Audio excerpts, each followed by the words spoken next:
Welcome back. Reserve Bank of India is against loan sanctions by the Mapusa Urban Cooperative Bank. RBI has denied to lift its embargo. Mapusa Urban Cooperative Bank is before the High Court pleading to lift ban on sanctioning new loan or renewal of ongoing loans. High Court is likely to pass its order on Monday. During the argument before the High Court, counsel for RBI contended that authority to sanction or renew loan was withdrawn from Mapusa Urban Cooperative Bank after conducting an audit. In the audit, it has been found that financial figure which should show plus 9% was in negative. RBI also contended that though the bank has cash reserve of approximate 250 crore rupees, its financial health is not sound. Mapusa Urban Cooperative Bank contended that it has a cash capital of 250 crore rupees, but it is unable to sanction loan to its customers due to ban by the Reserve Bank of India on disbursement of fresh loans. This is resulting in loss of income from interest and loss of capital too. The bank pleaded to grant authority to sanction and renew loan in view of its cash reserve of 250 crore rupees. But RBI contended that the cash reserve of 250 crore rupees are deposits of its customers. Deposits should be considered as liability, not as assets. In case of bank falls in financial crunch, money has to be returned to the customers. After hearing both the parties, the High Court reserved the order on Monday. Reporter Mukesh Kumar for Prudent. The Mines Department will pay 250 rupees per ton to the mining leaseholders as reimbursement to their e-auction iron ore. The Supreme Court had directed the state government to e-auction nearly 15 million tons of iron ore stacked at jetties and the mines. With over 6 million tons of ore auctioned so far, the government will have to bear a financial burden of over 150 crores to pay the leaseholders. Sources say the reimbursement will touch rupees 400 odd crores by the time government auctions out the remaining almost 8 million tons of iron ore at the jetties and mines.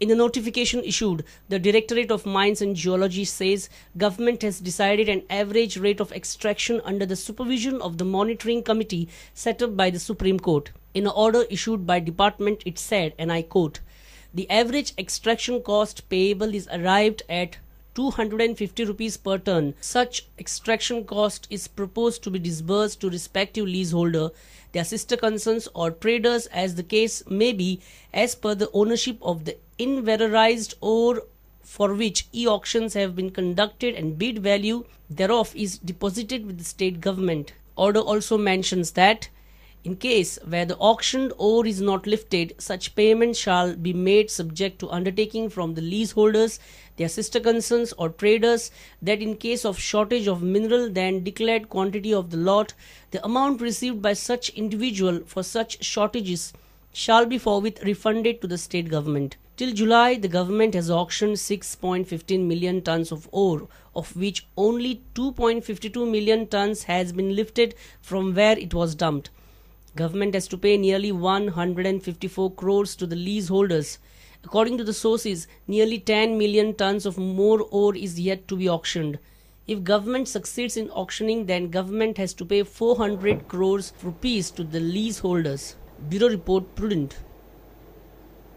In a major fire incident, resident of Headlands Sada Ramdas Male got charged to death. The incident occurred after the room in which he was residing in a rented premise gutted in fire during the wee hours on Friday. The exact cause of fire is not known. The Mormugao police reached to the site and are further investigating the case.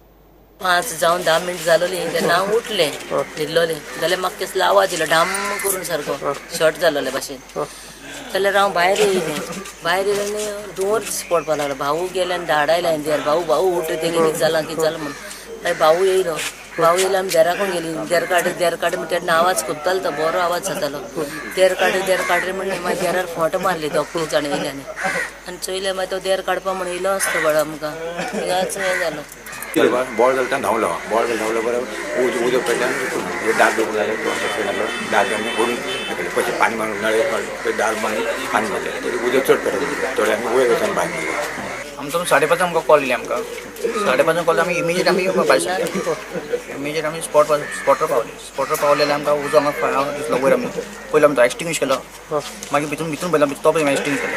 It was seen that one house of one Ramdas Mahale has caught fire Accordingly, the fire was extinguished with the help of fire brigade services and local people and our staff. And it was found that the inmate, Mr. Ramdas Mahale, aged about 48 years, who was inside the house, was died due to burn injuries. The reason we are finding, till now the reason is not clear. We will find the reason.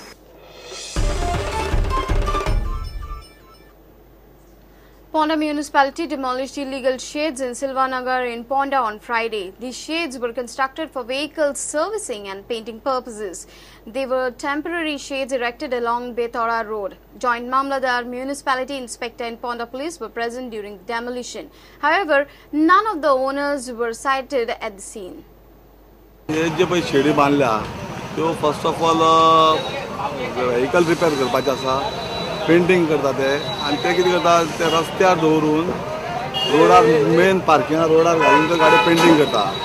So ward कावन्सिलरान ताका सांगलें तांकां की रस्त्यार गाडी दवरू नाका, तुमी भितर घाला. सो ते आयकन जाले लोक. सो वार्ड कावन्सिलरान कंप्लेंट केली की हें डेमोलेशन उडोवपाक करपाचें म्हणून, म्हणजे इल्लीगल स्ट्रक्चर उडोवपाचो. ही 3 आणि 3 स अप टू चिकन सेंटर पर्यंत उडयता. म्हणजे हेचे टेम्पररी शेड ते उखललेले तेणी. इतले ते कित्याक मोडिनासले पण इतले ते कित्याक उरलेले? एक्चुअली ते आतां म्हाका तें हें पयलीं बेश्ट हें आशिल्लें स्ट्रक्चर परमनंट अशें ना न्ही तें. पयलीं ताळपत्री घालता वताक लागून सावळेक लागून हें अशें करता न्ही. नोटीस दिली तांकां? तांकां नोटीस दिवन तांकां हेरिंगाक कॉल केल्ले. सो हेरिंग घेवन तांकां मागीर आफ्टर हेरिंग जातकीर मागीर डेमोलेशन ऑर्डर इश्यू केली. Let's take a short break. Stay tuned.